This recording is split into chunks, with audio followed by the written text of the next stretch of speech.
The last time I attempted to do a video about this, well, I mean, I identified it as a Ninja 650 review, and then I kind of turned into more of a this is how you ride a motorcycle video. And I just don't feel like that really did what everybody was hoping for. So without further ado, here's a review of the, well, at least the 2012 Ninja 650. I've had this bike now for about a few thousand miles. This is my second season with it, and I'm a big fan of the motorcycle. The stock exhaust sound is a little wispy.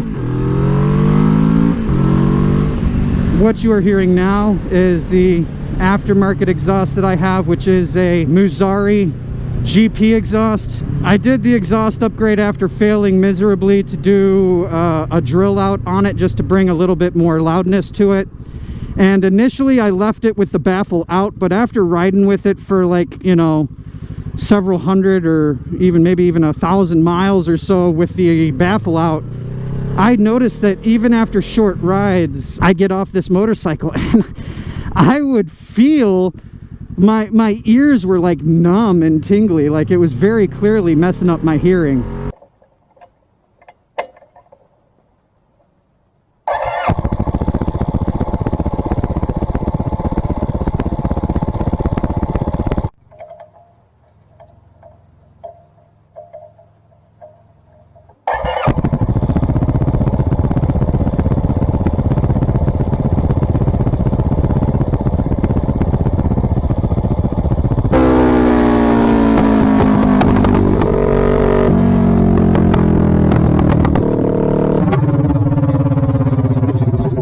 I put the baffle back in, and that has made it an okay enough sound. I do obviously have a little ringy bell on it. And then I got the horn upgrade, which I'll show you here a little bit later. The horn. So I showed you this guy, which is the real deal, let's be honest. So when somebody does something stupid, I got that motherfucker right there.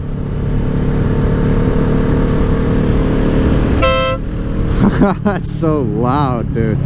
So loud.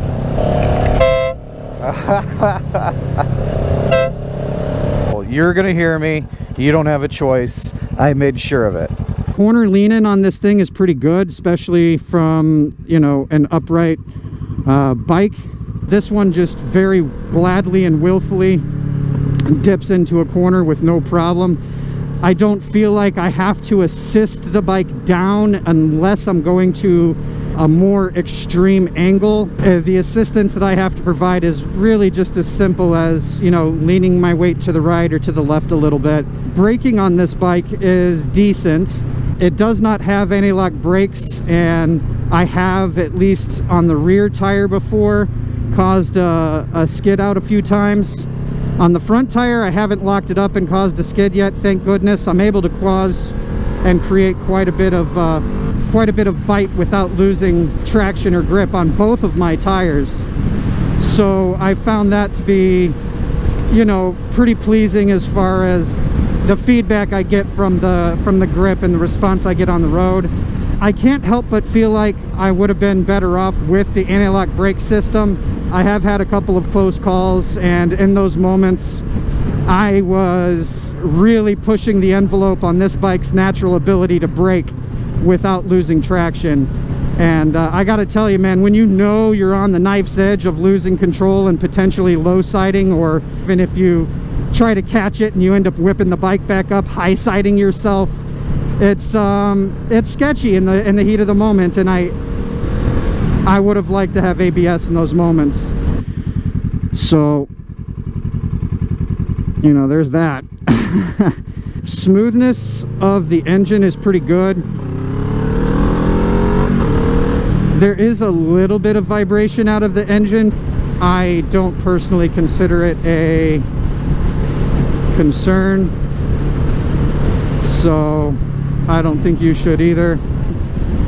Yeah, overall, the ride position on this motorcycle is fairly comfortable. It is like a pretty upright feeling. Your feet, as far as the pegs are concerned, are located like right below your butt. Comfortability wise, I've ridden on this motorcycle for several hundred miles within a day, especially early on when I first got it. and I would sometimes log some pretty big miles. So yeah, you can absolutely go full tuck with this motorcycle. Even with my phone mount, tank mount, you can still just get right down here and go full tuck on the motorcycle. No issues whatsoever. It's pretty comfortable. The seating position, while it is upright, does have a little bit of lean forward going on. I have to lean forward ever so slightly, but again, I've ridden hundreds of miles at a time on this motorcycle. It's very responsive to the rider input, so you really shouldn't feel like, you know, you're fighting this bike to go down in a corner. It stays very smooth through most riding conditions. There are, however, some downsides to the motorcycle. One of the things I do dislike, and you may see it right here in this person's, in the back of their Jeep. Let me get close to them so I don't blind them when I do this. You see how that second light comes on in the reflection? I don't like, at least in the previous model years, I think the new ones with the LED setup, both lights lit in low beam, and then has a secondary light system set up in the headlamp for high beams on both sides as well, so you don't ride around with the option of blinding the people in front of you or just having one headlight lit that looks ugly asymmetrical on the motorcycle. Especially considering this company with the dual headlight system really went out of its way for symmetry. Almost said cemetery. I really went out of its way for symmetry and then did that to the light system. It was a short-sighted decision that must have been made by them for quite some time, and they just never took the time to fix it until recently. Let's talk about like perception as far as, you know, what bike should I get as a new rider, things of that nature. Obviously I started off on the 650 as a new rider. I think it's really going to come down to a personal preference kind of a thing on whether or not this is going to be enough for you. I think honestly this motorcycle can keep non-rambunctious riders completely 100% satisfied, and if you're a little bit of a more rambunctious rider, you got a little bit more of an addiction to, you know, speed or acceleration, something like that, then you're probably going to find yourself bored with this bike pretty quick. Look, it's a 650cc, but it's only 2 cylinders, so the way that it delivers power is going to be a lot different than a 600cc. The Ninja 650 is a little bit more grunty on the low to mid range, and then once you start getting into the mid to high range, that's where a bike like the 600 would shine. So as a rider experience, what that basically means is if you're riding on streets like you see here, where you're in stop and go traffic and there's lights, and you're basically just riding in any kind of urban / suburban environment, the Ninja 650 is going to be an upright bike that's going to handle the stop and go a little bit more comfortably, and is going to have a little bit more low end power, so that you can actually have more fun in that 0 to 45, 0 to 55 kind of a range. So in closing, the Ninja 650 is adequately loud,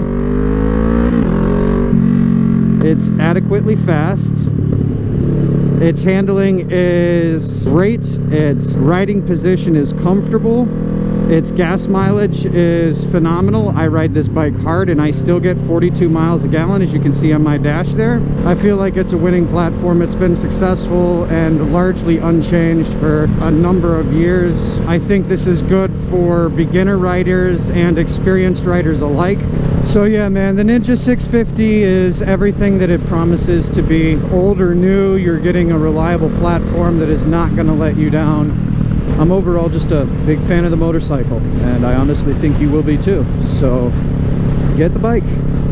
Just do it. Just get the bike. Just do it. Just do it. Do it.